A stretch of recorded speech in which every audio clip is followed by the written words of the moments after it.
Bibliothèque Médicis vous souhaite la bienvenue. Bibliothèque Médicis s'est déplacée aujourd'hui pour rendre un hommage mérité à l'IMA, l'Institut du monde arabe. L'IMA a en effet 20 ans. L'Institut sort d'une période de querelles, de déficits, de doutes stratégiques. Voici 9 mois, son nouveau président Dominique Baudis a pris la barre de ce vaisseau de verre et d'acier sur la Seine face à Notre-Dame. Hommage à l'INA avec Monique Cantos-Perber, Philippe Lallemand, Anne-Marie Moreau. Nous réaliserons d'ici 2 émissions. Voici la première. Elle est réalisée au 9e étage de l'Institut du monde arabe. Et elle est consacrée à l'Iran. Tous les voisins de la région attendent les réactions au rapport de M. El Baradei, le directeur de l'Agence internationale de l'énergie atomique, a pratiquement tout dit. La politique nucléaire iranienne est-elle civile ou militaire, ou est-elle d'abord civile pour devenir militaire? Et dans combien de temps la bombe, s'il y a bombe? 2 ans, 3 ans, 4 ans, M. François Hesbourg? 2 à 3 ans. Ah, vous êtes aussi catégorique. Depuis le rapport de l'AIEA, oui. Avant le rapport de l'AIEA, le spectre était plus ouvert. Et alors, vous publiez chez Stock, Iran, le choix des armes, avec un point d'interrogation. Si je vous donne cette gomme, est-ce que vous supprimez le point d'interrogation? Non, je ne supprime pas le point d'interrogation, car la question se pose aussi de la nature des réactions des autres pays, à savoir, est-ce qu'il y aura recours aux armes par les Américains ou les Israéliens. On est toujours... Et là, le point d'interrogation vaut toujours. On est toujours dans l'incertitude. Absolument. Mais vous pensez qu'il y aura une réaction, et peut-être même militaire? On ne peut absolument pas savoir à ce stade. Nicolas Sarkozy parlait à la fin du mois d'août de l'alternative terrible entre la bombe iranienne et le bombardement de l'Iran. Cette alternative, nous ne savons pas aujourd'hui dans quel sens elle serait tranchée par les États occidentaux. Alors, les États, les Nations Unies vont avoir à se prononcer très bientôt sur faut-il ou non des sanctions. Quel type de sanctions, nous le verrons. L'Iran impose en tout cas au Moyen-Orient son rôle de plus en plus important depuis l'effondrement de l'Irak. L'Iran inquiète les pays frontaliers et pas seulement les pays frontaliers. Donc, Bibliothèque Médicis à Lima, consacrée aujourd'hui à l'Iran, avec Monique Cantos-Perber, évidemment, pour interroger avec moi, Éric Laurent, Bush, l'Iran et la bombe chez Plomb. Enquête, dites-vous, sur une guerre programmée, vous n'avez pas de doute non plus? Si, j'ai des doutes quant à l'inévitabilité de la guerre, du conflit, mais quant à la détermination de l'administration américaine de s'engager dans un conflit pour en effet neutraliser l'Iran et un Iran doté de l'arme nucléaire, je crois qu'il n'y a absolument aucune ambiguïté. Cette administration tragique ne suffit pas. Cette administration est tout à fait convaincue que l'Iran aujourd'hui constitue la principale menace pour la paix mondiale. Alors on peut en discuter le bien fondé, mais au-delà, il y a une détermination sans faille, avec en effet un certain nombre de préparatifs militaires extrêmement déjà étayés. Shavor Javan, jusqu'à votre adolescence, vous viviez en Iran. Jusqu'à quel âge? Ma jeunesse, 23 ans. Jusqu'à 23 ans. Vous avez réussi à fuir, vous avez choisi l'exil. Vous avez raconté dans un précédent livre, et il y a quelques années ici même, à Bibliothèque Médicis, vous êtes à Paris, et vous publiez chez Flammarion, À mon corps, défendant l'Amérique. On verra pourquoi. L'Occident, pas l'Amérique seulement. Mais la clé essentielle de l'Occident, peut-être l'Amérique. Non? Et vous, Leïla Anvar, vous êtes franco-iranienne et familière de Bibliothèque Médicis, vous connaissez la littérature actuelle de l'Iran, et vous publiez chez notre amie Diane de Cellier, éditeur remarquable. Malek Jeanne Nemati, c'était une sainte? Oui, en tout cas considérée comme telle, et certainement un très grand penseur spirituel. Et qui la connaissait, ou qui la connaît en Iran? Un certain nombre de gens tout de même si ce n'est pas une majorité. Mais ce qui est certain, c'est que ceux qui la connaissent croient aussi profondément dans le fait que l'islam peut être porteur d'autres valeurs que celles que d'habitude on lui attribue. Ce sera l'émission de Bibliothèque Médicis de la semaine prochaine. L'islam et le Coran, à partir d'un dictionnaire du Coran qui est tout à fait remarquable. Et vous, Sarah Yalda, chez Grasset, Regard perçant. Là, c'est un témoignage, un récit à la première personne, le récit d'une vie. Vous découvrez ou vous redécouvrez l'Iran. Oui, c'est ça. C'est-à-dire, je suis née en Iran, j'ai grandi en Iran, puis il y a la Révolution, et c'est le début de l'exil en France. Et il m'a fallu 27 ans avant de me décider de repartir en Iran. Et c'est l'histoire de ce double retour. C'est un retour naturellement vers un pays, mais aussi un retour vers un père, parce que mon père était resté là-bas, je l'avais pas vu pendant 26 ans. Il avait pu s'échapper une année après la révolution en 79. Il vivait encore à Téhéran ou en Iran? Il vivait à Téhéran. Vous savez, la majorité des Iraniens, quand même, sont restés en Iran, parce que c'est vrai qu'il y a une communauté iranienne en France, aux États-Unis, très importante. Quand même, l'essentiel des Iraniens sont restés en Iran. C'est très difficile de quitter un pays, et puis au demeurant... Il n'avait pas pu partir ou il n'avait pas voulu quitter l'Iran? Je pense les deux à la fois. Je pense que, d'une part, financièrement, c'est très difficile de quitter un pays du jour au lendemain, surtout si on a 65 ans. Et puis, on a toute la famille là-bas, il y a le réconfort, c'est bien de vivre à Paris, mais ça aussi, il y a aussi l'inconfort de l'exil. Vous avez ri tout à l'heure quand elle a dit qu'il y avait une partie de sa famille là-bas? Non, j'ai ri lorsqu'elle a dit que la majorité des Iraniens vivent quand même en Iran. Bah oui, il y a 68 millions, voire 70 millions Iraniens. Alors qui a fui comme vous? Il y a ceux qui pouvaient, vous savez, ce n'est pas facile une vie d'exil. Déjà pour moi, qui était jeune, c'était très difficile à 25 ans arriver en France.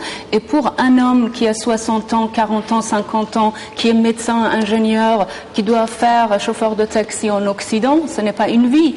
Et sans langue, vous le ferez, vous? Vous parliez, vous parliez français? C'est moi qui non, pas du tout. Ici. Non, pas du tout. Vous parliez français quand vous êtes arrivé? Non, j'ai appris la langue ici, la langue française, ici, en France, voilà. Très difficilement, mais... Et alors, quand on arrive ici, une question banale, comment on est accueilli par les Français? Ça dépend si on dispose... Quand on a 25 ans, qu'on est plutôt belle, même si on ne parle pas la langue, ça doit être un peu différent du père qui... Mais écoutez, était venu. Si vous ne faites pas de votre beauté votre commerce, votre beauté... n'est pas du tout un avantage, un atout. Lorsque vous acceptez d'aller faire les boulots les plus subordonnés, alors que vous étiez supposé d'être quelqu'un de brillante dans votre pays, donc je ne vois pas en quoi d'être belle ou pas belle va changer quoi que ce soit. Lorsque vous acceptez de rester dans des chambres de bonne sans eau chaude, sans rien, et travailler 10 heures par jour, et puis travailler la langue jusqu'à 4 heures du matin, je ne vois pas d'être belle ou ne pas être belle. J'ai donné une gomme à François Hesbourg, je vais vous donner une médaille tout à l'heure, la médaille de Bibliothèque Médicis. Sarah Yalda. Mais Sarah, c'est pas votre vrai prénom, c'était Afsané. C'est joli. C'est un joli prénom, mais c'est vrai, moi je suis arrivée pas du tout. Ça veut dire légende, ça veut dire conte, ça veut dire, voilà, légende. En fait, moi je suis arrivée beaucoup plus jeune que j'adore. J'avais 8 ans, j'étais en pension. Et après, j'ai grandi ici. Et c'est vrai que la France, pour moi, ça a été une immense chance. Et j'ai toujours été très heureuse de vivre ici. Mais c'est vrai qu'à un moment donné, le fait d'épeler mon nom, au moment où j'ai commencé à travailler, le fait d'épeler 3 fois mon nom à chaque fois quand j'avais quelqu'un au téléphone, c'était une épreuve. Et c'est vrai qu'arrivé à l'âge de 20 ans, j'ai vraiment voulu m'intégrer. Et puis peut-être surtout, j'avais... C'était une manière aussi d'oublier l'Iran, d'oublier le père, la famille, le pays, et tout oui. ça. Hein? C'était une manière aussi de mettre tout ça, pas rejeter, mais momentanément. Voilà, mettre en veilleuse. Mais après 27 ans d'exil, Sarah, vous avez l'intention et vous décidez de visiter Téhéran. Oui, je retourne au bout de 27 ans. Et c'est vrai que le retour se fait un petit peu sur 2 axes. Il y a d'une part un voyage dans une géographie sentimentale un peu accidentée. Je revois mon père que j'ai pas vu depuis longtemps, un frère que je reconnais à peine, la maison qui a été transformée en école de la République islamique, ma chambre qui est devenue une salle de classe. Et puis, ce qu'il y a de très saisissant aussi, quand on arrive à Téhéran, après une aussi longue période, c'est de voir à quel point moi je n'avais de l'Iran qu'une idée à travers les médias occidentaux. Et je m'aperçois que véritablement, la vie en Iran n'a rien à voir avec. Mais vous dites que vous sentez déjà les parfums et le climat dans l'avion. Oui, dans l'avion, parce qu'on propose des sucreries iraniennes. Mais c'est vrai, mais le plus étonnant, le plus saisissant... On nous fait lire les versets du Coran. on fait lire, oui, c'est sur, ce ne sont pas des films qu'on montre, c'est pas un long métrage, c'est les versets du Coran. D'ailleurs, c'est assez beau. Mais en même temps, vous rencontrez deux personnages qui sont tout à fait libres dans leur comportement. Oui, je ne vois que des femmes, parce que moi, comme j'étais pas allée depuis longtemps, j'étais un petit peu, vous savez, les Iraniens qui sont pas allés depuis longtemps sont un peu parano. On pense qu'il y a un policier au coin de chaque carrefour pour vous dire de baisser votre foulard. Et là, il y avait que des femmes habillées avec des jeans taille basse, on voyait leur nombril à l'air, de temps en temps un froufrou qui dépassait. Mais elles ne seront plus les mêmes en débarquant. Et elles mettent le foulard, évidemment. C'est-à-dire, l'Iran m'a paru un pays totalement schizophrène. C'est-à-dire, tout est double et à tous les niveaux. Il y a l'apparent et le caché. Il y a ce qu'on dit et ce qu'on fait. D'un côté, on triche, de l'autre, on essaye de sauver les apparences. Et en effet, c'est sans cesse un voyage souterrain entre le dehors hostile et l'intérieur où on brave tous les interdits. Le dehors, c'est quoi? Ce sont des barrages militaires, les milices, la rigueur, tout simplement, etc. Le dehors, c'est tout simplement la rue. Oui. C'est tout simplement la rue. Enfin, ces fameux gars. Donc, est-ce qu'il y a des miliciens, enfin des policiers qui surveillent les comportements quand même, on surveille, il y a la police des mœurs. Il y a la police des mœurs qui repère des jeunes filles qui ont des attitudes un peu trop négligées ou un voile mal mis. Et ça peut aller très loin pour certaines d'entre elles. Ça peut aller, je le raconte dans le livre, ça peut aller très loin, ça peut aller, on peut aller au commissariat, juste acheter, c'est-à-dire de donner de l'argent, payer l'amende. Au début de la Révolution, c'était peut-être même la pendaison et la disparition. Et là, on peut avoir 70 coups de fouet. Non, pas pour des histoires de voile, la pendaison tout de même pas. Mais effectivement, mais cela dit, il y a eu un moment de très grande libéralisation. Je dirais qu'il y a... Avant l'élection d'Ahmadinejad. Oui, jusqu'à il y a 2 ans, effectivement, la situation était beaucoup plus détendue et il y a eu une crispation dernièrement. Alors Sarah raconte la chirurgie esthétique à la mode. Ah oui, alors ce qui est épatant, c'est que comme tout est interdit dans l'espace public, alors les Iraniens explosent dans l'espace privé. Et en effet, les femmes sont épatantes. C'est-à-dire quand on arrive... Moi, j'avais dirigé j'avais collaboré aux pages nuit du Figaro, donc j'écrivais sur les bars, les fêtes, les nuits, pendant 2 ans. Et quand je suis arrivée à Téhéran, j'avais l'impression d'être une nonne. J'étais celle qui était habillée avec le plus de sobriété. Les femmes ont toutes des... Dans les boîtes ou chez elles, dans les soirées privées. Chez elles. Tout se passe à l'intérieur en Iran. Derrière le voile ou sous le voile, il y a... Il y a des mini-jupes, il y a des décolletés absolument incroyables, il y a des fentes, il y a un amour pour les cheveux... quelquefois même on met beaucoup des lentilles de couleur, mais en même temps il faut dire qu'en Iran, être coquette, se parfumer, être élégante, être sexy, c'est aussi une manière de défier le régime. C'est-à-dire c'est pas innocent, il faut savoir décoder. C'est une marque d'opposition. Le régime le sait, il le tolère pas, mais il le sait, il peut pas entrer dans les maisons. Disons que ce n'est pas possible de mettre un gardien de la morale islamique derrière chaque individu. Et au-delà de tous ces témoignages, ce qui est essentiel à dire, c'est que le régime islamique en Iran essaye d'imposer à la population une mode de vie qui ne convient pas aux Iraniens. Et ce qui est important, c'est de dire que le peuple iranien n'est pas à l'image du régime islamique. Et lorsque, par exemple, je vais revenir sur le nucléaire, on dit que la bombe atomique ou l'énergie nucléaire est devenue une question de la fierté nationale pour les Iraniens, alors c'est absolument faux, parce que c'est leur régime et ses agents d'influence qui ont essayé de lancer cette propagande. Et effectivement, une certaine personne ont fait sienne ce genre de propos. Alors que pour le peuple iranien, le fait d'avoir un régime terroriste est une honte nationale. Pour le peuple iranien, le fait d'avoir Ahmadinejad comme président est une honte nationale. Pour le peuple iranien, d'être représenté... Écrasante majorité, quand même. Il y a un paradoxe à expliquer. Je dis pas qu'il a quand même été élu à une écrasante majorité. L'ancienne madame, c'est seulement 20% de la population iranienne a voté. Par rapport à la population qui votait, c'était une écrasante majorité. Non, écoutez, par rapport à la population qui a voté, selon les données du régime, seulement 20% des Iraniens ont voté. Les Iraniens ont boycotté les votes. Et parmi ceux qui ont voté, vous savez, aucun chiffre n'est fiable sous ce régime. Tout passe, vous en parliez tout à l'heure, tout passe par le Conseil de l'orientation islamique, ça veut dire la censure islamique. Donc ce que je voudrais dire, c'est que comme elle dit exactement, le peuple iranien n'est pas à l'image du régime terroriste qu'on connaît ici. Et vous vous en prenez aux commentateurs et aux analystes? Non, avant tout au régime lui-même, à ses agents d'influence, à ses idéologues, et puis effectivement à certains spécialistes occidentaux qui n'ont pas d'autres moyens que ces livres écrits par les agents d'influence du régime islamique. Je n'en sais rien. Ils ne ressemblent pas. Non, mais le système iranien en réalité est un système complexe.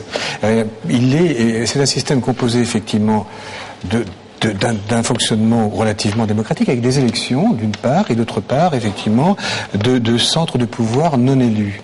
Et les deux coexistent de manière extrêmement complexe. Par exemple, on voit très bien dans le cas de Khatami. Khatami s'est retrouvé président réformateur élu à une assez large majorité, s'est retrouvé très vite, effectivement, limité, borné par justement ses pouvoirs non élus. Même chose. Voilà. Pas seulement les contre-pouvoirs, sont des pouvoirs réels. Le vrai pouvoir, c'est l'ayatollah. Le guide. Alors, bien entendu. Mais peut-être, moi, je voudrais tout de même m'inscrire en faux sur l'idée qu'il y a quelque chose d'unifié qui s'appellerait le peuple iranien. Ou que les Iraniens, ou que les Iraniennes, le peuple iranien est un peuple de mosaïque, ne serait-ce que par leur origine ethnique. Et donc on peut pas dire les Iraniens pensent comme ça ou les Iraniennes sont comme ci. Les choses, pareil, la majorité, je dirais, on n'a pas de statistiques fiables qui permettent de nous dire vraiment ce que pensent. Alors les Iraniens, on peut savoir peut-être ce que pensent les élites téhéranaises. Vous en parlez suffisamment, mais je veux dire, c'est pas ce que pensent les élites téhéranaises, mais évidemment pas ce que pensent le paysan dans les rizières du nord de l'Iran. Donc je crois vraiment qu'il faut faire très attention. Lélie Anvar est ancienne élève de l'école normale supérieure que dirige maintenant Monique Canto, que vous êtes maître de conférences en littérature persane, que vous écrivez, vous lisez et que vous savez ce qu'écrivent les Iraniennes. Que disent-elles quand elles écrivent à la fois de la poésie, des romans, qu'est-ce qu'elles lisent? Et est-ce que leurs livres circulent librement? Est-ce qu'on les achète en librairie ou on les passe sous le manteau ou c'est les grandes voiles? Alors là, justement, il y a une énorme variété. C'est vrai qu'il y a une explosion de la littérature, en particulier féminine, en Iran. Il est vrai que depuis 2 ans, effectivement, elles ont beaucoup plus de mal à se faire publier qu'auparavant, mais tout de même, elles publient énormément de livres, et ce que l'on voit, c'est précisément cette schizophrénie absolue. Alors ça, c'est tout à fait juste, c'est-à-dire que ce que l'on est en public n'a rien à voir avec ce que l'on est en privé. Mais ça ne veut pas dire que ce que l'on est en privé est conforme à l'image de téhéranaise de la vie. Et effectivement, on voit dans cette écriture des femmes qui sont venues à l'écriture alors qu'elles viennent de provinces extrêmement éloignées. Et là, on les voit vivre dans des modes de vie extraordinairement traditionnels qui sont... Malgré elles ou parce qu'elles ne peuvent pas faire autrement? Souvent parce qu'elles ne peuvent pas faire autrement. Alors, il y en a qui se soumettent à cela, mais la plupart, évidemment, des femmes qui écrivent sont en opposition et en rébellion par rapport à toute la tradition qui pèse sur elles et qui les opprime. De ce que vous venez de dire ou ce que Sarah dit, mais c'est juste pour dire que effectivement, bien que ce soit le peuple iranien dans toute sa diversité, ce peuple ne se reconnaît pas dans ce régime.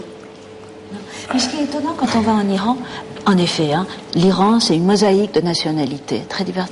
Mais moi ce qui m'a frappé, c'est que quand on va là-bas, il y a 2 dénominateurs qui regroupent, qui cimentent cette société si variée. C'est d'une part la familiarité avec la poésie. On peut ne pas savoir lire, totalement analphabète, et ils connaissent par cœur des poèmes, mais des poésies vieilles de 1000 ans. Et moi, ça, j'ai été bouleversée par ça. Et puis, deuxièmement, c'est tout de même si c'est des nationalités très différentes, il y a un sentiment d'appartenance à une histoire commune, à l'Empire perse. Et au-delà des différences, l'Empire perse rassemble tous les Iraniens, me semble-t-il. Les Iraniens d'Iran, mais aussi les Iraniens d'ici.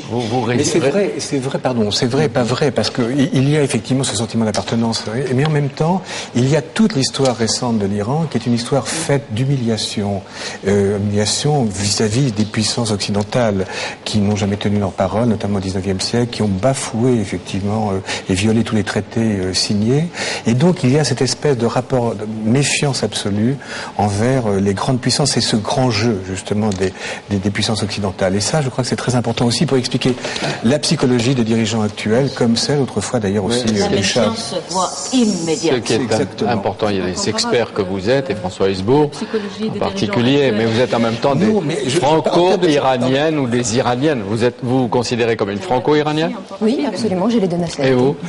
Écoutez, je sais pas. Moi, mes deux parents sont iraniens. Oui.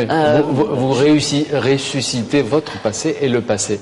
Est-ce que toutes les blessures, les souvenirs d'enfance, etc., sont effacés et vous vous sentez plus proche de l'Iran?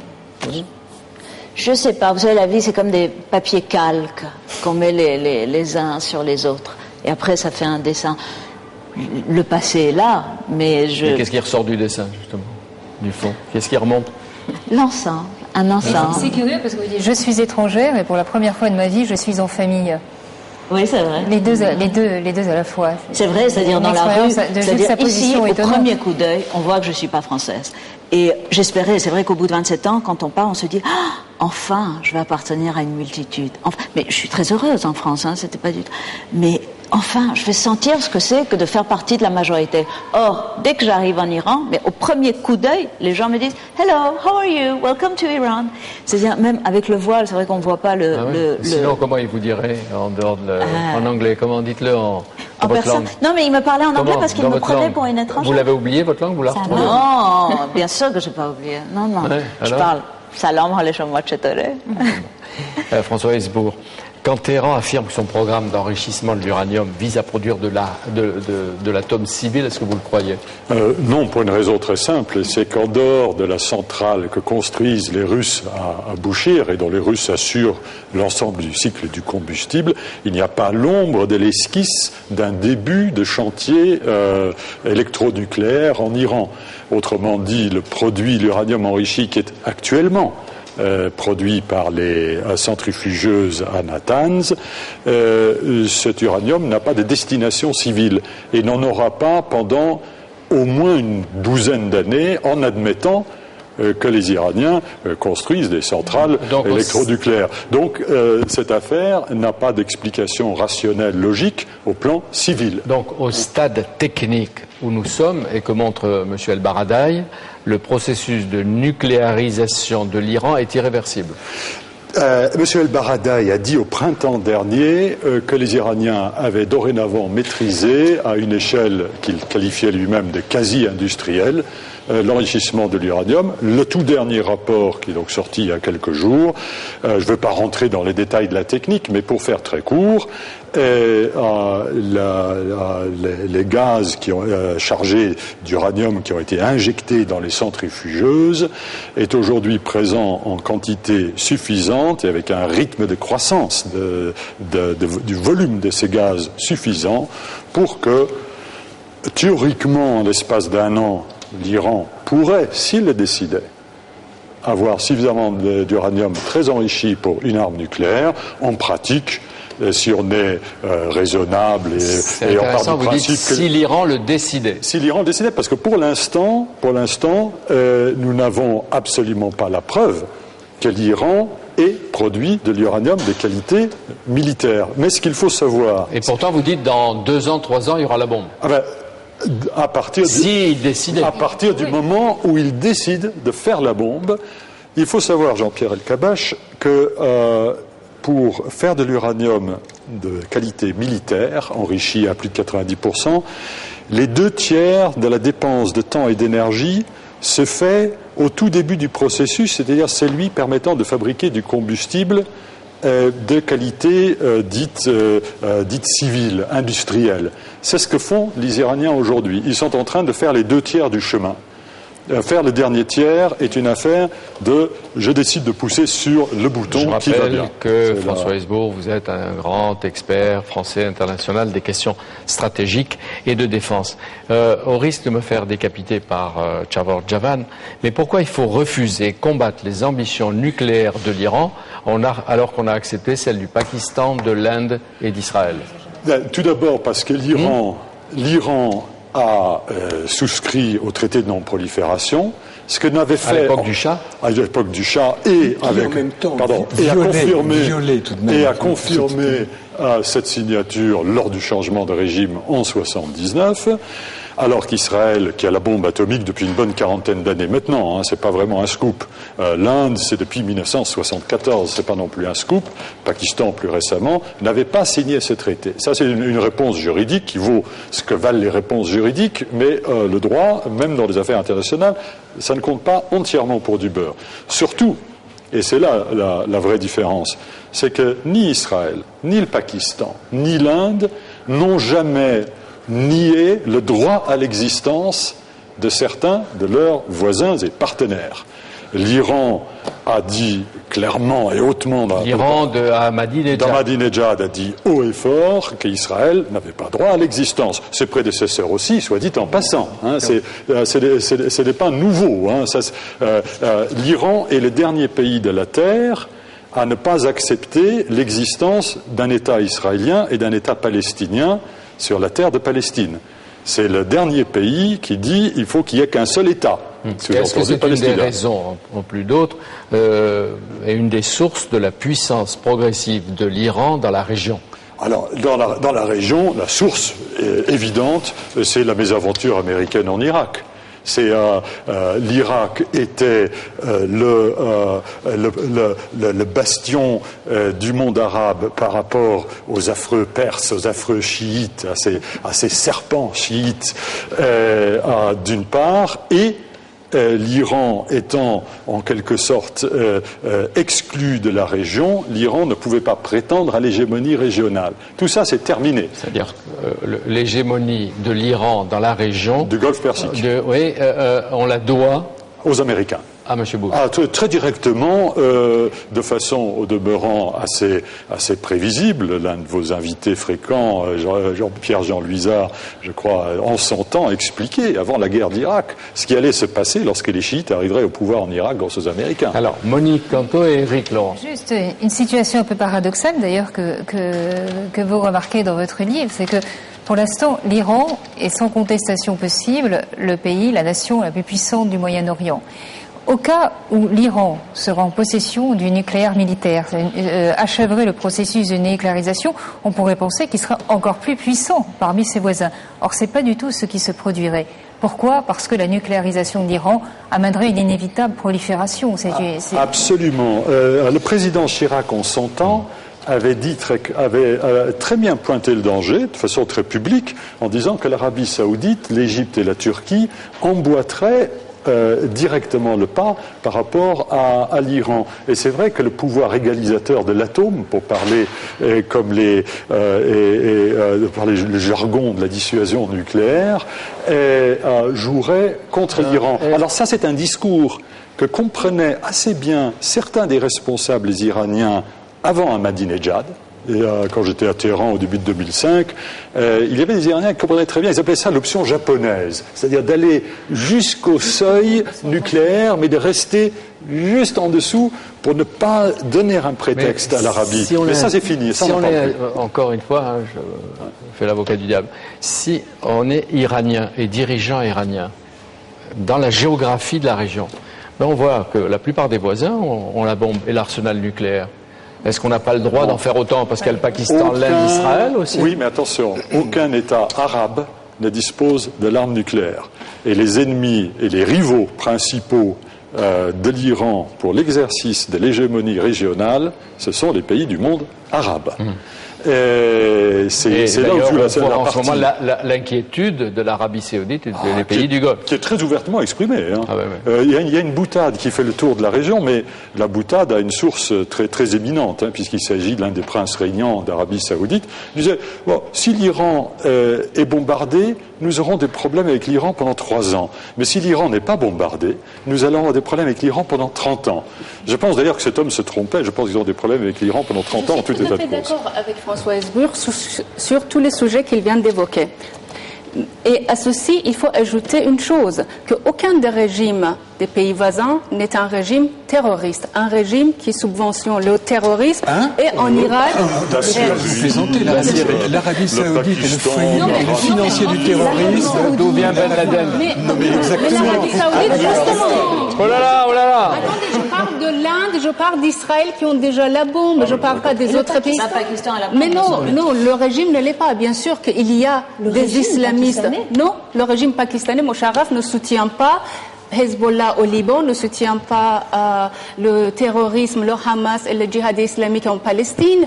Donc, François Hesbourg part. Oui, Il n'est pas fâché avec vous. Hein. Mais je ne sais pas pourquoi. Mais vous tous, vous voulez donner une réputation de moi qui n'est absolument inexacte. Et je ne trouve pas ça très élégant parce que je suis la seule Iranienne à avoir pris des risques énormes pour contrer le régime islamique. Et je ne vois pas pourquoi vous me faites passer parce que je suis une femme qui a une parole ferme et on dit toujours qu'elle est dure. Mais non. D'abord, je ne l'ai pas dit. Vous aimeriez que je le dise, mais je le dis pas. Mais si, vous l'aviez dit tout à l'heure. Non, puis je vous ai entendu, je vous ai vu arriver et vous êtes venu ici parmi les premières et à Europe raconter votre expérience. Par conséquent, au contraire, il a cette voix ferme, documentée, je l'écoute avec beaucoup de plaisir. Je dis, il est parti, François Hesbourg, parce qu'il avait un rendez-vous et qu'il était tenu de nous quitter.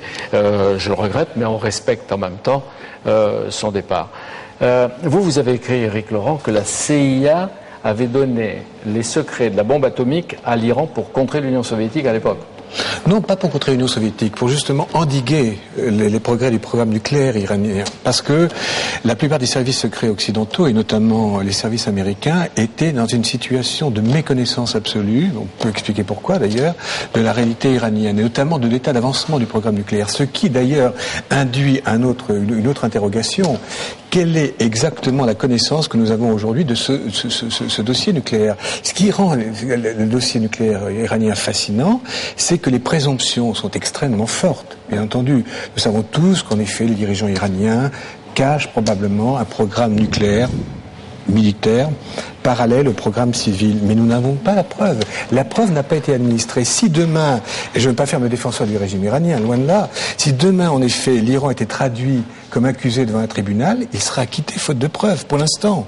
Mais selon clair. Juste une précision, actuellement, en Iran, il n'y a pas de programme électronucléaire. C'est-à-dire que, comme l'a dit François Hesbourg tout à l'heure, le nucléaire civil, ça correspond à une possibilité qui serait effective dans une dizaine d'années. C'était pas du tout la même chose à l'époque du Shah, où il y avait véritablement un programme électronucléaire qui avait été lancé.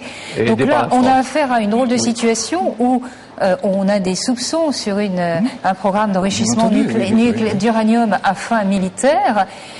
On nous dit ne vous inquiétez pas et laissez-nous faire du civil tranquillement, alors qu'il n'y a absolument pas les bases de ce qu'on appelle un programme nucléaire civil, c'est un programme électronucléaire. Je crois qu'il y a une grande différence à opérer. D'abord, premier point, je crois qu'on ne sait pas exactement, effectivement, quelles sont les intentions aujourd'hui des dirigeants iraniens. Ils veulent probablement l'arme atomique, mais nous n'en sommes pas d'abord certains. Ça, c'est le premier point. Bon. C'est vous ? Oui, pardon ? Non, on n'en est pas certain. Il y a des gens qui le savent. Non, mais les gens ne le savent pas. Les gens le présupposent. Bon, ça, c'est le premier point. Mais encore une fois, je veux dire, essayons d'être objectifs. Le deuxième point, c'est que justement, quand vous regardez l'état, justement, des rapports des services de renseignement occidentaux, ils sont dans un néant absolu. Moi, j'ai épluché tous les rapports entre 95 et 2005 du renseignement américain. En 95, le renseignement américain expliquait que l'Iran posséderait l'arme nucléaire à environ 5 ans. Bon, en 96, il reproduisait effectivement la même date, à 5 ans. Et aujourd'hui, en 2005, le dernier rapport que j'ai eu entre les mains indique que l'Iran aurait l'arme nucléaire dans probablement 10 ans. On n'en sait rien. Mais probablement, en effet, il est clair que les Iraniens veulent se doter de l'arme nucléaire. Mais que les experts occidentaux, notamment, ils se sont tous trompés au moment de la révolution iranienne. Personne ne pensait que les mollahs voulaient s'emparer du pouvoir et avaient une vraie ambition politique. Que ce soit les experts américains, français, anglais.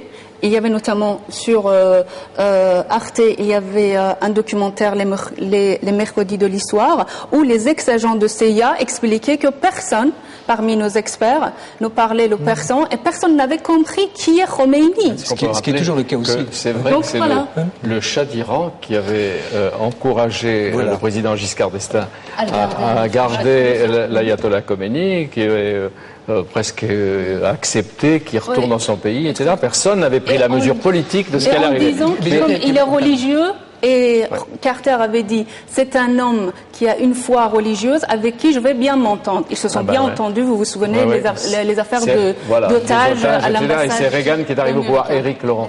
Est-ce qu'on peut dire que les États-Unis, vous le montrez, et même Israël, n'ont jamais été vraiment clairs à l'égard des Iraniens? Mais totalement, totalement. Quand on regarde la situation dans les années, toute cette histoire a commencé, je veux dire, la mèche a été allumée du temps du Shah. Qu'était le Shah? Je veux dire, c'était le principal allié des États-Unis dans la région. Rappelez-vous, on parlait effectivement de l'Iran comme du gendarme du Golfe. Le désir, la volonté de puissance du Shah était extraordinaire. Il voulait faire de son pays une super puissance, pas seulement régionale, mais même mondiale. Il avait commandé un rapport à la Rand Corporation, qui est un organisme effectivement de réflexion, qui disait que l'Iran pouvait se retrouver à marche forcée 6e ou 7e puissance mondiale. Il était le plus gros acheteur d'armes au monde et il considérait que son statut de puissance régionale passait effectivement par l'acquisition de l'arme atomique. Et donc, parallèlement au traité de non-prolifération qu'il a signé, il a commencé à développer, je veux dire, le désir d'avoir une arme atomique. Et les Américains se sont montrés très complaisants. Oublier le procès aujourd'hui du Shah et penser Éric Laurent au régime actuel. Si je comprends bien ce que c'est de faire les Américains, comme à l'époque de Foster Dulles, le secrétaire d'État, où on avait voulu isoler et entourer l'Union soviétique, aujourd'hui, ce qu'on cherche à faire, ou ce qu'on chercherait à faire, c'est l'endiguement de l'Iran. Mais n'oubliez pas qu'avant l'endiguement de l'Iran, les États-Unis avaient pour préoccupation l'endiguement de l'Irak. Alors, Monsieur Laurent raconte dans son livre une histoire tout à fait extraordinaire. Mais enfin, on peut la croire ou ne pas la croire. Monsieur Chalabi, je ne sais plus, qui était un chiite, qui avait quitté l'Irak, a convaincu l'administration américaine que l'Irak était en possession d'armes nucléaires. Bon, ça a été un des éléments, un des facteurs qui a amené l'administration Bush à prendre la décision d'invasion de l'Irak. Mais qui était Monsieur Chalabi? C'était évidemment un espion iranien, parce que l'élimination de l'Irak, c'était la première étape de la politique de puissance iranienne. Donc, en effet, si on voit l'histoire, n'oubliez pas que la politique américaine, c'était vraiment l'endiguement réciproque et mutuel de l'Irak et de l'Iran. Maintenant, il y a un terme qui a sauté, comment contrôler l'autre? Et vous dites, Éric Laurent, que George Bush et son père n'ont jamais été d'accord sur la politique à suivre à l'égard de l'Iran et de l'Irak. On voit très bien la position de l'ancien président sur le dossier irakien était très claire, surtout ne pas renverser le régime de Saddam Hussein, car les conséquences évidemment au plan régional pouvaient être énormes. Son fils a considéré, je crois qu'il y a une dimension personnelle extrêmement importante, a considéré que ce renversement était indispensable et sans mesurer évidemment les conséquences qu'il pouvait avoir. Et c'est vrai, comme vous le disiez, qu'en effet les Iraniens ont anticipé ce renversement pour en effet, donc déjà, je veux dire, avant même l'invasion américaine, avant même infiltrer des troupes, des hommes, etc., à ce pour stade préparer la précédente de l'émission. Est-ce que vous voulez intervenir? Oui, je voudrais dire que tout ceci nous montre que l'Iran est un pays extraordinairement compliqué. C'est dû au fait que c'est une très vieille histoire, très vieille culture. Et la question est que je suis étonnée de voir à quel point l'Occident a du mal à saisir, au fond, cet inconnu absolu qu'est l'Iran pour lui. Et il me semble que nous serons d'accord là-dessus, c'est-à-dire qu'ils refont systématiquement les mêmes erreurs et ils ne prennent pas les leçons de l'histoire, ce qui est tout à fait sidérant. Et il y a un problème, effectivement, qui relève, alors je ne sais pas si c'est de la psychanalyse, mais qui est un vrai problème d'identité nationale, qui est que les Américains en particulier, mais j'ai eu le regret de voir que les Français emboîtent le pas derrière les Américains sur cette question, c'est que, au fond, il y a un problème que l'Amérique doit résoudre avec elle-même avant d'arriver à résoudre les problèmes qu'elle a avec l'Iran. Alors qu'est-ce que nous ne connaissons pas? Qu'est-ce qui est méconnu ou inconnu qui vient des profondeurs de l'histoire de l'Iran et du peuple iranien? C'est précisément la complication, c'est ce que je disais tout à l'heure. C'est-à-dire qu'on ne peut pas dire l'Iran c'est comme ci ou l'Iran c'est comme ça. On ne peut même pas dire à la limite le régime iranien veut la bombe ou ne le veut pas. Parce que les dirigeants iraniens, ce n'est pas une personne.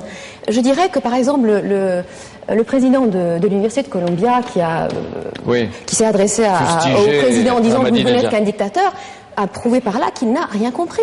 Parce que on ne peut pas être un dictateur en Iran, puisque en Iran, le pouvoir est fragmenté de manière très intéressante. Alors, on peut dire que c'est un régime, d'une certaine façon, effectivement, intégriste et dictatorial, mais collectivement, je dirais. Le patron de Colombia, qu'est-ce qu'il aurait dû dire? Vous êtes le représentant ou le porte-parole d'un dictateur? Ou d'un régime. Ou d'un régime de dictature. Absolument. Parce que, je dirais, voilà, c'est extraordinairement complexe, et j'en veux pour preuve que les Occidentaux, par exemple, se cristallisent sur la personne du président, alors que beaucoup des questions qu'ils se posent ne relèvent même pas constitutionnellement du président. Et en particulier l'arme nucléaire. C'est un des éléments clés d'aujourd'hui. C'est très juste, et d'ailleurs, de manière tout à fait concrète, on peut l'appliquer à la situation présente. Tout est ouvert. C'est-à-dire, il me semble, pour moi, les doutes sont réduits quant au fait que l'Iran pourrait très vite accéder à la bombe, mais les dirigeants, en tout cas, le régime iranien, a-t-il résolu de le faire? Ce n'est pas du tout évident. La question reste totalement ouverte. Ils peuvent aussi se lancer dans une sorte de coopération un peu étrange et contre nature, mais après tout, pourquoi pas avec les Américains? Raison, Monique. Vous savez pourquoi? Tout est possible.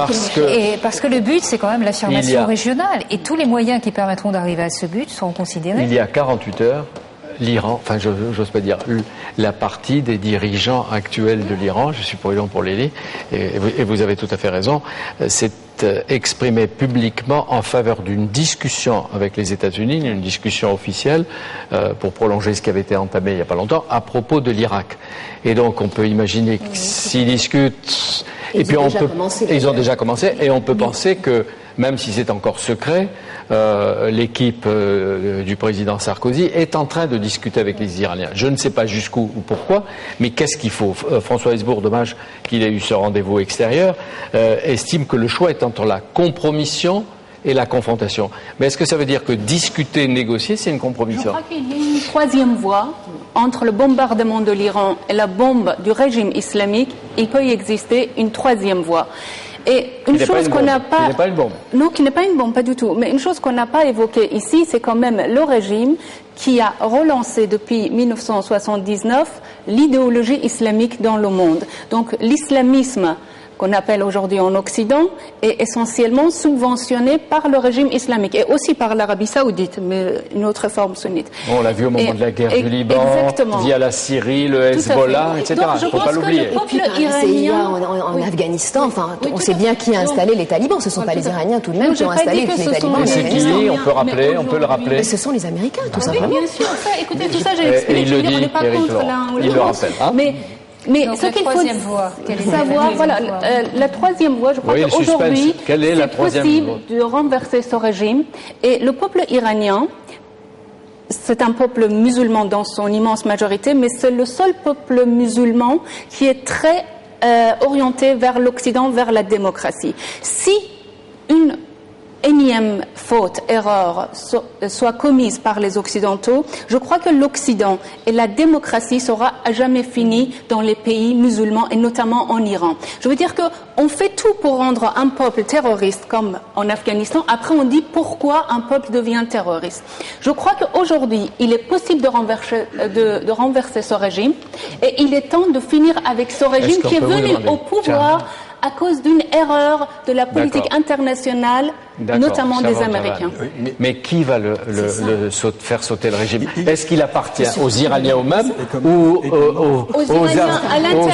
aux agents secrets que connaît bien Éric Laurent et qui s'y sont souvent trompés? Comme disait très bien Sarah Yalda, avec la immense majorité des Iraniens en Iran et avec la diaspora iranienne, aujourd'hui il y a plus de 3 millions Iraniens en Occident, aux États-Unis et en Europe, il est normal que parmi cette diaspora, il y ait des gens engagés qui veulent libérer leur pays, comme Charles de Gaulle l'a fait. Vous savez, cette diaspora ressemble beaucoup à celle qui existe en Irak, cette diaspora irakienne, qui a totalement, en effet, été impuissante, corrompue, et en effet, donc, pas d'opposition à l'étranger. Donnez-moi un nom, quelqu'un qui soit bientôt vous allez le voir. D'accord. Alors, je crois que là, c'est-à-dire, c'est vraiment une façon de penser qui, à mon avis, n'est pas pragmatique. Alors, en l'occurrence, il y a une chose qui est commune aux Iraniens, c'est quand même qu'ils ont le sens des réalités et qu'ils sont extraordinairement pragmatiques.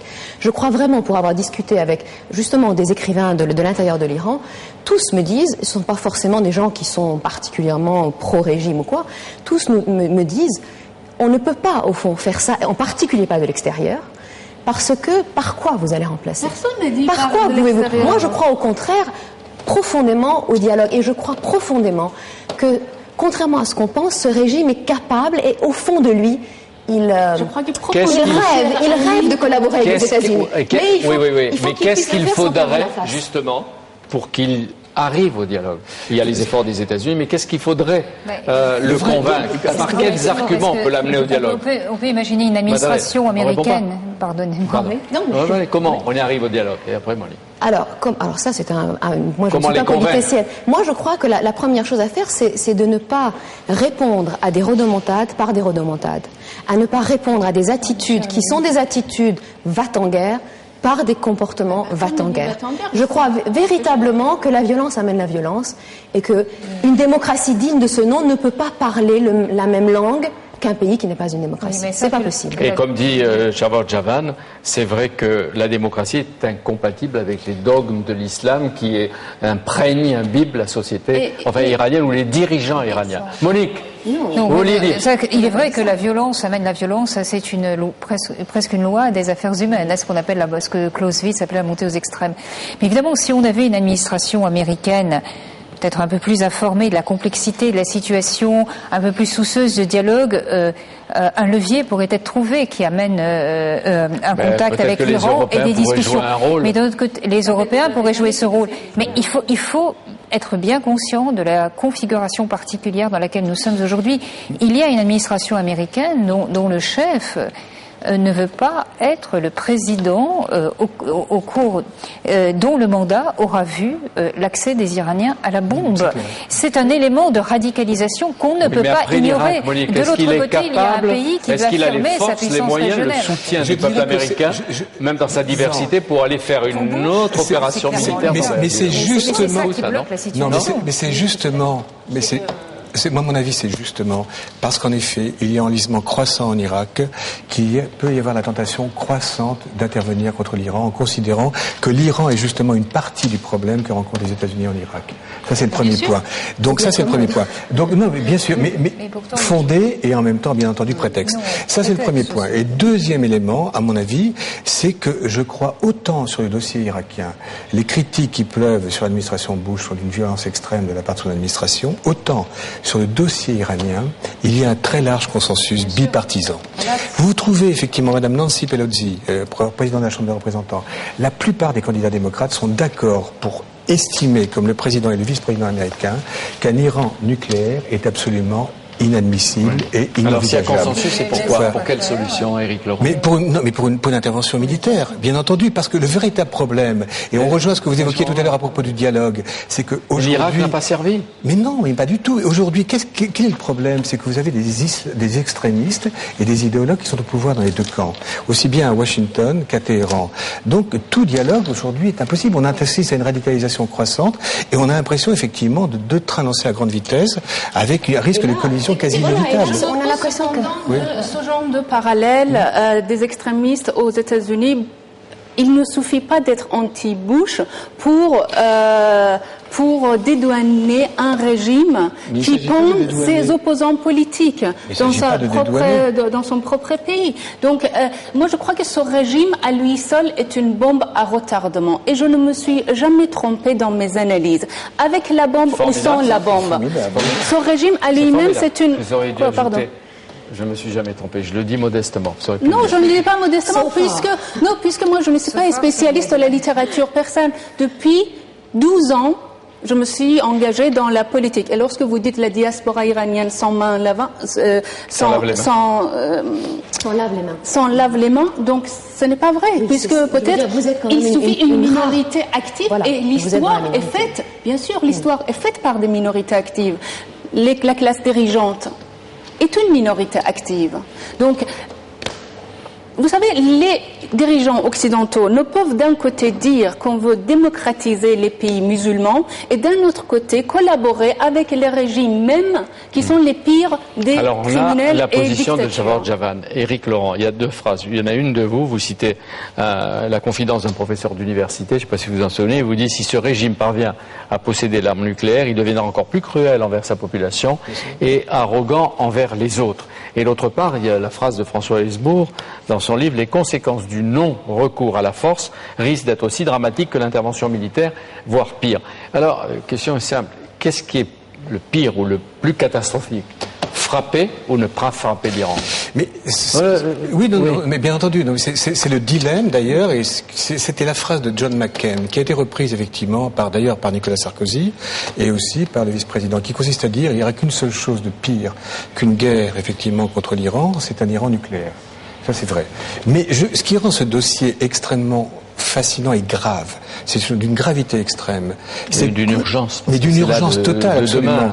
C'est que nous sommes dans une situation où, nous avons basculé dans un ordre, à mon avis, et une organisation du monde nouvelle. S'il y a une crise majeure contre l'Iran ou avec l'Iran, provoquée par l'Iran ou à travers l'Iran. Et ça, c'est fondamental. Car, vous l'évoquiez tout à l'heure, si l'Iran demain se dote de l'arme nucléaire, il y aura prolifération immédiate. Bien entendu, il y aura une course, effectivement, à l'arme nucléaire de la part de l'Arabie Saoudite. Mais est-ce qu'on ne répète pas l'argumentation américaine? Non, je ne crois pas. Je crois que c'est la réalité. Mais sur l'autre versant, si les États-Unis décident effectivement de frapper l'Iran, et peut-être même, comme on l'envisage, effectivement, le faire frapper par quelqu'un d'autre, avec des armes nucléaires tactiques, etc. Là aussi, vous en imaginez, on est en train de faire effectivement de balayer un interdit qui remonte à Hiroshima. D'accord, mais qu'est-ce que ça veut dire, Éric Laurent? Mais c'est terrible. Vous faites l'analyse. Qu'est-ce qu'on fait? On arrête la main de M. Bush avant. Mais je ne sais pas. Je veux dire, quand je dis modestement, je n'ai pas. Non mais voilà, personne n'a ce Bien sûr que par l'intérieur. Mais attendez, le véritable problème aujourd'hui, quand vous disiez tout à l'heure à propos du Pakistan et de l'Inde, vous disiez non, après tout, ce n'est pas très grave parce que ce sont deux pays très différents, effectivement. Ils ont l'arme nucléaire. Mais attendez, moi je trouve que ces deux pays nous ont fait vivre effectivement quasiment au bord de l'abîme. Rappelez-vous en 1998, cette bombe hindouiste est aussi une bombe aussi fanatique. Vous dites, Éric Laurent, pas trop d'histoire. Et vous dites aujourd'hui, il existe deux camps en présence. D'un côté les États-Unis, Israël, l'Arabie Saoudite, et le Fatah, et de l'autre l'Iran, la Syrie, les Hezbollah et le Hamas. Ça, on ne peut pas être en désaccord. Et vous dites aussi l'Iran est un régime désespérant qui opprime une population désespérée.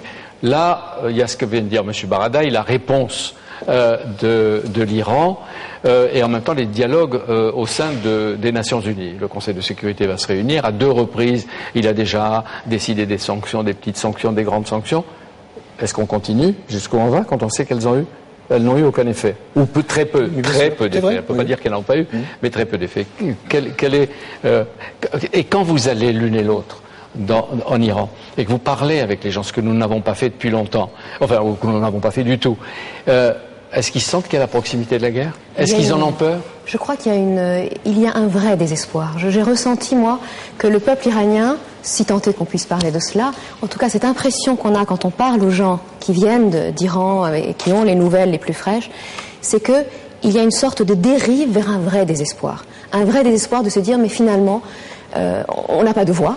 En réalité, notre voix ne peut pas se faire entendre, et pourtant je pense qu'ils ont des choses à dire, et je crois que petit à petit, quand un peuple tombe dans un vrai désespoir, alors il se peut qu'on arrive dans des situations de non-retour. Il ne faut quand même pas oublier, on a parlé des failles de l'Iran, que l'une des très grandes failles de l'Iran, c'est tout de même la guerre avec l'Irak, et que cette guerre a duré 8 ans, qui a fait, du côté iranien, 600 000, 1 million des deux côtés ensemble, et vous voyez encore tous les familles de martyrs qui sont là, donc il y a cette espèce de faille. Et pendant ce temps-là, l'Occident, je veux dire, pendant que Saddam Hussein, du point de vue des Iraniens, lançait des bombes chimiques sur les Iraniens, personne n'est venu les défendre. Et ils se disent, mais enfin, personne n'est venu nous défendre. Donc il faut qu'on se dote de propre arsenal nucléaire. Il faut bien comprendre, dans la psychologie, que cette faille existe. Je veux dire, quand on a traversé une guerre... En même temps, cette guerre a permis au régime islamique de se consolider. Absolument. Les guerres on voit, comme disait François Hesbourg, les erreurs des stratégies de l'administration américaine. On a rarement vu la guerre amener la démocratie. Et de façon très ambiguë, les États-Unis, pendant toute la guerre avec l'Irak, entre l'Iran et l'Irak, ont soutenu le régime de Téhéran. Moi, je suis moins pessimiste. Enfin, ce désespoir, on le sent, mais j'ai senti aussi une force. J'ai senti qu'il pouvait aussi y avoir des réformes de l'intérieur. Moi, mon espoir en Iran, ce sont les jeunes femmes. Je pense que vous savez, aujourd'hui, il y a 60% des étudiants à l'université qui sont des femmes. Alors évidemment, leur force ne va pas éclater. Exactement. Donc ça, c'est un chiffre confirmé, tout à fait. C'est un chiffre confirmé. Par Azedekian qui a fait une étude. Azedekian travaille pour le régime islamique, je le sais. C'est très bien. Si. Écoutez, le chiffre est certain. Écoutez, les chiffres, je suis allée en Iran. Il suffit de regarder la liste des admis dans les Si vous voulez concours, avoir des statistiques, les statistiques sont confirmées par... Exactement. C'est comme si d'aller dans un camp et demander combien de juifs vous avez. C'est un peu n'importe quoi. Écoutez, les chiffres donnés par le régime islamique. Les noms de ceux qui sont à l'université sont publiés. Attendez, Vous-même vous disiez tout à l'heure, cher ami, que tout passe par le ministère de la censure. Tout. Non, mais pas les noms des gens qui sont admis à l'université, tout de même. Pour être clair, vous les accusez pas d'être complices du régime islamiste de là-bas, quand même. Non, mais pas du tout, c'est pas ça. C'est que je veux dire certaines choses qui ont été lancées. Vous savez, si le régime islamique, qui a duré plus de 28 ans, alors que les Iraniens pensaient dès l'année suivante de l'instauration de ce régime, que ce régime ne va pas durer, qu'il va partir, que ça va être fini avec les mollahs, c'est parce qu'ils disposent des agents d'influence merveilleux. Dans les Occidentaux, non, pas du tout. Vous dites un peu n'importe quoi, Jean-Pierre Elkabbach, vous plaisantez là. Non, parce que... Mais vous dénoncez les commentateurs et les analystes. Non, pas du tout. Parce qu'ils se laissent influencer par les autres, alors... Non, vraiment, votre psychologie me fait penser à celle qui était celle des dissidents soviétiques, vraiment durant effectivement, ou alors il y avait une espèce d'air de soupçon envers tous les commentateurs extérieurs. J'ai dit que les autres et avec le sentiment que les autres ne peuvent pas comprendre. Attends, on va pas faire. Vous voyez, au passage, vous remarquez. Alors allez-y, mais les femmes. Dites-moi. Quand même, il ne faut pas renverser la vérité. Il faut pas falsifier la vérité d'un pays. Ni la caricaturer. Au passage, je vous ai, moi, jamais dit que vous déformiez la vérité, que vous ne compreniez pas la situation que vous expliquez. Non, mais lorsqu'on dit les femmes sont très bien en Iran, attendez, vous écoutez, on a dit que les femmes faisaient des études, on a dit qu'elles avaient des œuvres fantastiques, qu'elles écrivaient, qu'elles créaient. Comme vous dites très bien, c'est une toute petite minorité. Toute petite minorité. Absolument. Oui. Mais il y a quelques minutes, vous avez dit que c'est grâce aux minorités qu'on change l'ordre des montagnes. C'est peut-être ces minorités-là. Alors, un mot encore. Vous avez dit, il y a une crainte, il y a un peuple désespéré, enfin un peuple dans sa diversité qui peut être désespéré. Ils ont peur de la guerre venant de qui? De l'Occident, des autres, ou d'eux-mêmes, ou de leur propre régime qu'ils dénoncent, comme elle dit? Je crois les deux. Là aussi, je n'ai pas fait de statistiques, donc je ne peux pas vous dire avec précision. Mais disons que l'impression que j'ai recueillie, c'est que les Iraniens ne sont... Alors, s'il y a une chose à laquelle ils ne sont pas prêts, c'est la guerre. C'est-à-dire que les 8 ans de guerre qu'ils ont traversés, je crois que ça leur suffit pour un bon bout de temps. Et c'est peut-être un espoir. C'est l'idée que je ne vois pas du tout un peuple iranien, derrière quelques dirigeants que ce soit, partir en guerre contre quelques pays que ce soit. Parce que je crois que c'est vraiment pas le moment. Vous publiez, je l'ai dit chez Diane de Cellier, vous publiez le portrait de Malek Jeanne Nemati. Vous avez dit tout à l'heure, c'était peut-être une sainte, une mystique, née en 1906, morte en France il n'y a pas longtemps. Tout à fait. Et qui est enterrée en France, dans le Perche. Absolument. Et comment vous êtes intéressée à elle et qui est-elle? Alors je me suis intéressée à elle parce que je l'ai vue 2 fois lors de voyages au Kurdistan que j'ai fait dans mon adolescence, que sa personnalité m'a énormément touchée. Et puis j'ai travaillé sur les manuscrits qui étaient restés d'elle, puisque je connais une partie de sa famille, et que j'ai été absolument bouleversée par ce qu'elle avait à dire, ce qu'elle a dit, les combats qu'elle a menés. Parce que vous dites que c'est un extraordinaire destin. Absolument. D'abord, personnellement, elle a été aveugle à partir de 20 ans, l'âge de 20 ans. Elle a été aveugle, ça ne l'a pas empêché de continuer à faire des études, ça ne l'a pas empêché de continuer à défendre la cause des femmes dans son milieu, ça ne l'a pas empêché de continuer à composer de la poésie, à avoir une pensée spirituelle qui s'est construite de manière très forte au fur et à mesure que le temps passait. Et je dirais, ça ne l'a pas empêché d'être une vraie voix de la paix et de la tolérance dans le milieu dans lequel elle a vécu. Et ça m'a énormément touchée chez elle. Et en même temps, vous dites que Sainte Janie conseille d'utiliser chaque instant pour progresser, personnellement, toujours se dépasser. Puis une phrase qu'on peut tous accepter, même sur la passion contradictoire, la vie est courte, mais le temps est compté. En tout cas, c'est oui. peut-être pas la plus originale de ce qu'elle a fait, mais surtout, c'est le chemin mystique. Monique le ramasse. Lily Enfar a fait récemment une lecture croisée des textes de mystique iranienne et Sainte Thérèse d'Avila. C'est montrant ce qu'il y a de commun dans le cheminement mystique, à la fois l'ascèse du corps, les périodes de jeûne régulièrement recommencées, et puis l'accès à des significations qui sont évidemment au cœur de l'expérience humaine. Ce sont des éléments communs. Vous avez montré les uns et les autres à votre place, chacun sa place, beaucoup de patience. Dans certains cas, on n'est pas surpris, mais c'est la règle d'un débat contradictoire et démocratique. Regardez déjà, elle me fait la tête. Mais quelles que soient vos divergences, je pense qu'il m'est facile de vous mettre d'accord sur la phrase de Éric Laurent, 2007 sera l'année de l'Iran. Et sans être prophète, on peut dire 2008 aussi, non? Probablement. Oui. Très certainement. Avant le départ de Bush, il se sera passé quelque chose, dans un sens ou dans l'autre. Ce dossier ne restera pas en suspens, je veux dire, avant C'est la fin de la présidence. pourquoi nous reviendrons sur l'Iran, avec vous, sur son régime, ses ambitions, ses entêtements et son rôle dans la région et sur le plan international. Merci à vous tous et à vous toutes. Nous étions en minorité, c'est bien. C'était Bibliothèque Médicis, réalisée par Philippe Lallemand, avec Anne-Marie Moreau, Céline Mévélec, Marie-Madeleine Rigopoulos et Françoise Manenti qui m'accompagnent. Et nous réalisions cette émission, encore une fois, du 9e étage de l'Institut du monde arabe qui vient de fêter ses 20 ans. Merci, à bientôt.